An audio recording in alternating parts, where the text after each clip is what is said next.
The 1960s was a pivotal decade for supernatural horror, establishing psychological depth and atmospheric dread that continues to influence the genre today. This curated selection reorders these influential films to offer a fresh perspective on their impact and artistry.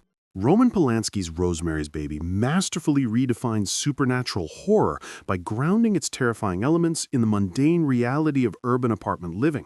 The film explores themes of pregnancy, marriage, and social isolation, creating layers of horror that operate simultaneously on supernatural and psychological levels.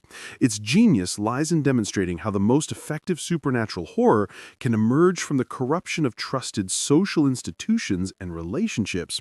Rosemary's Persecution stems not from external monsters, but from her husband, neighbors, and medical professionals, the very people who should offer protection.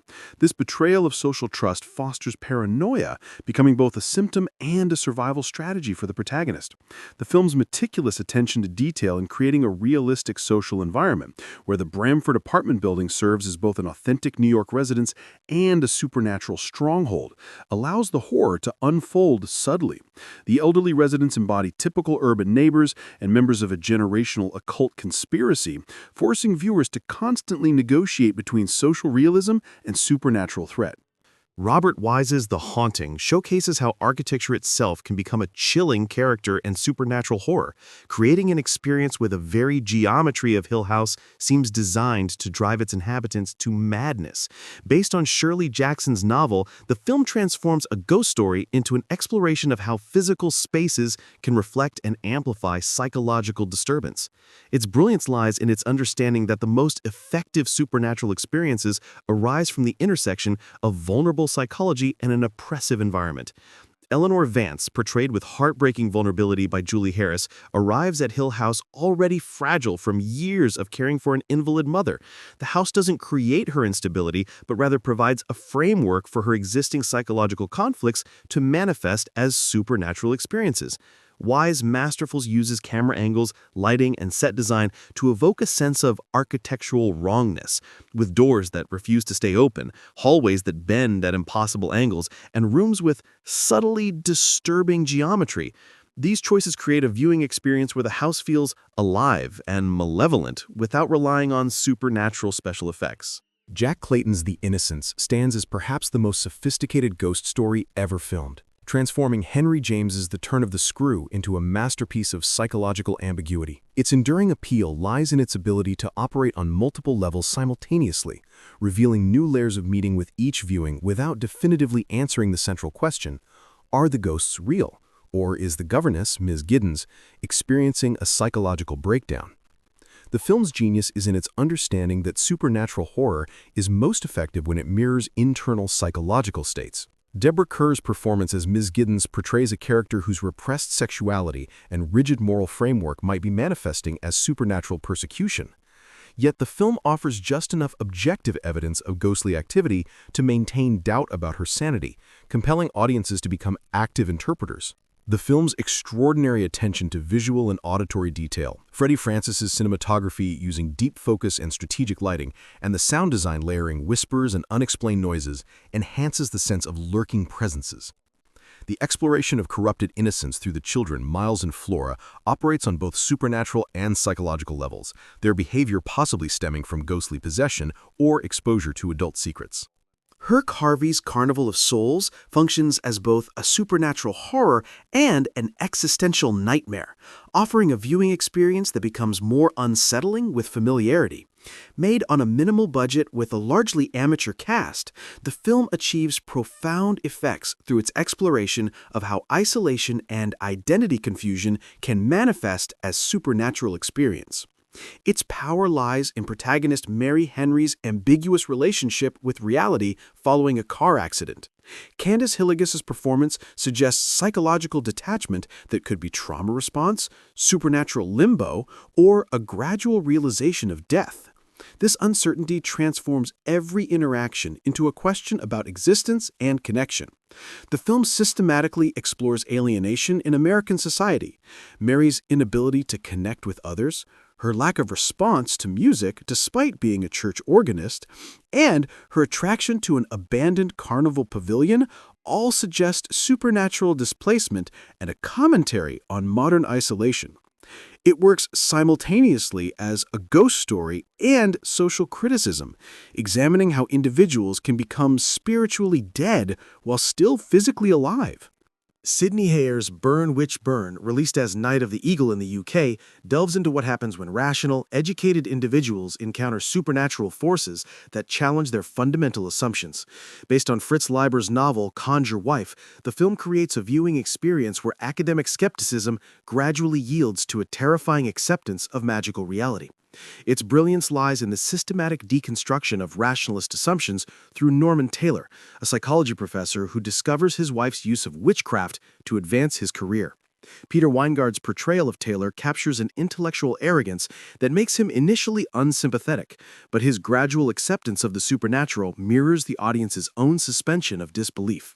The film rewards repeated viewings by exploring how supernatural belief systems operate within modern academic and social environments. The witchcraft practiced by faculty wives is presented not as primitive superstition, but as an effective alternative knowledge system, commenting on the limitations of purely rational approaches to human behavior. John Llewellyn Moxey's The City of the Dead, known as Horror Hotel in the U.S., blends supernatural horror with social commentary on tourism, education, and the commodification of tragedy. The story of a college student researching witchcraft who becomes trapped in a town frozen in supernatural time offers multiple layers of meaning about knowledge, power, and exploitation. Its power lies in exploring how academic research can become complicit with the forces it studies. Nan Barlow's college paper on witchcraft leads her to Whitewood, Massachusetts, where she discovers her professor is in a supernatural alliance with the witch he claims to study objectively. This portrayal of academic trust feels a horror story about the corruption of educational institutions and the danger of treating supernatural forces as mere subjects of intellectual inquiry. The film's atmosphere creation of Whitewood, where past and present coexist in supernatural suspension, makes it essential for rewatching. The town functions as both a tourist destination and a supernatural trap, where visitors seeking historical atmosphere become sacrifices to maintain the witch's immortality, commenting on how historical tragedy can be packaged as entertainment. William Castle's 13 Ghosts exemplifies the intersection of supernatural horror and theatrical showmanship. Using the director's famous Illusiono gimmick, the film creates a viewing experience that acknowledges its own artificiality while delivering genuine scares. The story of a family inheriting a haunted house combines traditional ghost story elements with experimental audience participation techniques. Castle's genius lies in understanding that supernatural horror can be enhanced by acknowledging its constructed nature. The Illusiono system, with special glasses that could reveal or hide ghosts, made viewers active participants, transforming the experience into a negotiation between skepticism and belief. The film rewards repeated viewings through its surprisingly sophisticated exploration of grief, family dynamics, and economic anxiety within its supernatural framework. The Zorba family's inheritance of Cyrus Zorba's house presents financial salvation intertwined with supernatural danger, highlighting how economic desperation can lead characters to accept supernatural risks. Terence Fisher's The Devil Rides Out, based on Dennis Wheatley's novel, presents a supernatural horror story operating as spiritual warfare between clearly defined forces of good and evil. Its exploration of occult practices and Christian protection offers a viewing experience where supernatural elements serve as both horror entertainment and a genuine exploration of spiritual belief systems. The film's brilliance lies in its commitment to treating supernatural forces as real spiritual powers, not mere psychological projections or social metaphors. Christopher Lee's portrayal of the Duc de Richelieu, whose knowledge of the occult serves protective rather than predatory purposes, embodies wisdom and spiritual authority defending innocence against corruption. This positive use of occult knowledge creates a viewing experience within a clear moral framework. Essential for rewatching, the film systematically explores different supernatural protection methods, prayers, protective circles, holy water, and symbols, demonstrating their effectiveness against specific occult threats within a worldview where spiritual warfare operates according to consistent rules. Cyril Frankel's The Witches, based on Nora Loft's The Devil's Own, crafts supernatural horror through the conflict between Christian civilization and surviving pagan practices in rural English communities. The film's exploration of ancient religious survivals within contemporary rural society creates layers of cultural and spiritual conflict. Its power lies in treating witchcraft as an authentic religious practice, not mere supernatural entertainment, offering a viewing experience where occult elements represent a genuine spiritual alternative to Christian orthodoxy. Joan Fontaine's performance as Gwen Mayfield, a school teacher recovering from a nervous breakdown, portrays a character whose psychological vulnerability makes her sensitive to supernatural forces others cannot perceive. Rewatchable for its systematic exploration of how ancient religious practices survive within seemingly Christian communities through family traditions and customs that maintain pagan meanings beneath Christian forms. The film presents witchcraft as an alternative spiritual system, clashing with Christian attempts to control rural communities, with the village school serving as a battleground between Christian education and pagan tradition. John Gilling's The Reptile creates supernatural horror through the exploration of colonial exploitation and cultural curses, using the transformation of an Englishwoman into a serpentine creature to examine cultural contamination, family secrets, and imperial guilt.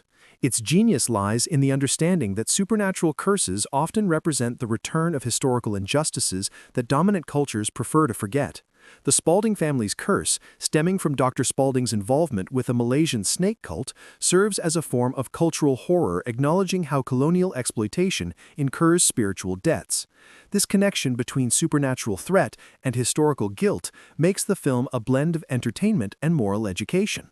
Essential for rewatching, it explores how supernatural curses operate through family inheritance, with children paying for their parents' moral failures. Anna Spalding's transformation is both a literal supernatural curse and a metaphor for how cultural contamination and moral corruption can pass between generations through hidden family secrets and unacknowledged guilt. John Gilling's The Plague of Zombies generates supernatural horror through the exploration of labor exploitation and class conflict, using zombie resurrection to delve into economic oppression, medical authority, and social justice in rural communities. Its power lies in treating zombie resurrection as a supernatural extension of economic exploitation, where the undead represent a literal continuation of labor abuse beyond death. The film's Cornish tin mine setting provides an authentic working-class environment where supernatural elements emerge from real economic and social tensions. Rewatchable for its systematic exploration of how supernatural exploitation operates through the corruption of legitimate authority figures, particularly medical and religious leaders. The local doctor's complicity with zombie resurrection highlights the betrayal of professional ethics and community trust. The film's visual design offers some of the most effective zombie imagery of the 1960s, with makeup effects and cinematography creating undead creatures that symbolize both supernatural horror and dehumanizing labor conditions, acknowledging real historical exploitation. Michael Reeves's The Sorcerers crafts supernatural horror through the intersection of scientific experimentation and occult power, utilizing mind control technology to explore themes of aging, power, and vicarious experience. Its brilliance lies in the understanding that supernatural horror can emerge from scientific attempts to transcend natural limitations, where technological innovation serves supernatural rather than rational purposes. Boris Karloff's performance as Professor Montserrat, whose mind-control experiments blur the lines between medical research and a supernatural quest for vitality through younger subjects, is central. Essential for rewatching, the film explores how supernatural power can corrupt even well-intentioned individuals, particularly through Estelle Montserrat, whose use of mind control for vicarious youth gradually devolves into supernatural sadism. Catherine Lacey's transformation from a kindly, elderly woman to a supernatural predator highlights how power can corrupt. The film's treatment of mind control creates horror through psychological possession, focusing on the violation of consciousness and the destruction of individual will. David Green's The Shuttered Room, based on an August Derleth story expanded from H.P. Lovecraft's notes, generates supernatural horror through family secrets, rural isolation, and inherited trauma. Its genius lies in its understanding that supernatural horror often emerges from hidden family histories that external pressures force into revelation. Susanna Kelton's return to her ancestral island home creates a scenario where repressed family trauma manifests as supernatural threat, transforming inheritance into psychological and spiritual danger. Rewatchable for its exploration of how family secrets create supernatural vulnerability, particularly through the mysterious presence in the shuttered room, which symbolizes both literal supernatural threat and metaphorical family shame. The film externalizes psychological trauma that cannot be directly acknowledged. Its treatment of rural New England communities creates authentic social environments where supernatural elements emerge from cultural tensions between traditional traditional values and modern influences, with the island setting serving as both a supernatural trap and a psychological space for family histories to unfold. Michael Reeves' Witchfinder General delivers supernatural horror through its historical setting and moral exploration, using the figure of Matthew Hopkins to examine religious authority, political exploitation, and the corruption of justice during social upheaval. Its power lies in the understanding that supernatural horror can emerge from historical reality, where the monstrous behavior of supposedly civilized individuals becomes more terrifying than any supernatural threat. Vincent Price's portrayal of Matthew Hopkins, whose legal authority and religious justification mask systematic torture and murder, is chilling. Essential for rewatching, the film systematically explores how religious and legal authorities can be corrupted during social crises, creating institutional horror that operates through legitimate channels of power. The historical setting during the English Civil War provides authentic social conditions where supernatural accusations serve political and economic purposes rather than genuine spiritual concerns. J. Lee Thompson's Eye of the Devil creates supernatural horror through the exploration of ancient pagan practices surviving within aristocratic French families, utilizing themes of sacrifice, ritual obligation, and spiritual inheritance. Its brilliance lies in treating pagan sacrifice as a spiritual obligation rather than supernatural evil, presenting horror stories where characters must choose between individual survival and the fulfillment of ancient spiritual duties. David Niven's performance as Philippe Descours, whose acceptance of ritual sacrifice signifies both supernatural compulsion and genuine spiritual commitment, is key. Rewatchable for its exploration of how ancient spiritual practices persist within modern aristocratic families through tradition, property, and cultural continuity that predates and transcends Christian civilization. The film's treatment of the local peasant community creates authentic rural French social environments where supernatural elements arise from cultural tensions between aristocratic responsibility and individual desire, with villagers' expectations of Philippe fulfilling his ritual obligations, transforming supernatural horror into an exploration of community responsibility and spiritual duty. Mario Bava's Black Sunday, originally La Maschera del Demonio, revolutionized supernatural horror by combining gothic atmosphere with explicit sexuality and violence, setting a template for ghost stories exploring themes of desire, power, and revenge.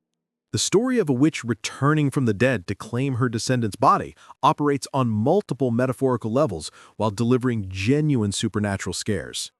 Its genius lies in tapping into fundamental anxieties about sexuality, mortality, and family inheritance. Princess Asa's return from death symbolizes not just supernatural vengeance, but the manifestation of repressed desires and family traumas across generations. Her possession of her look-alike descendant Katya suggests literal supernatural threat and a metaphorical exploration of how women inherit patterns of sexual oppression and rebellion. Bava's revolutionary cinematography, using lighting, composition, and practical effects to create Gothic atmosphere, remains effective. The black and white photography uses shadows and fog, while detailed production design grounds ancient curses within aristocratic decay.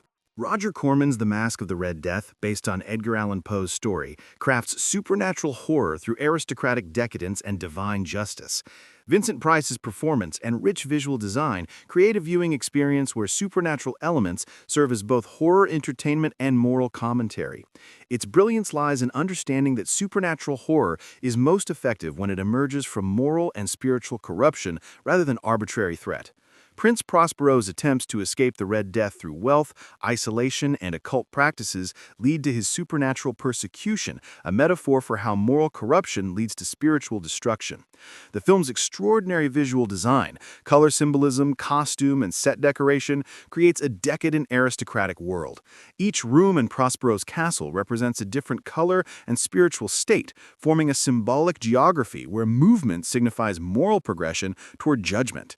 Vincent Price's performance as Prospero, whose intellectual sophistication masks spiritual emptiness, transforms the viewing experience into a philosophical exploration of spiritual authority and moral responsibility. The genius of 1960s supernatural cinema lies in its recognition that horror is most powerful when it emerges from character development and psychological realism rather than arbitrary supernatural events. These films created supernatural experiences that feel inevitable, given their characters' psychological states and social circumstances, transforming the genre from simple ghost stories into profound examinations of the human condition.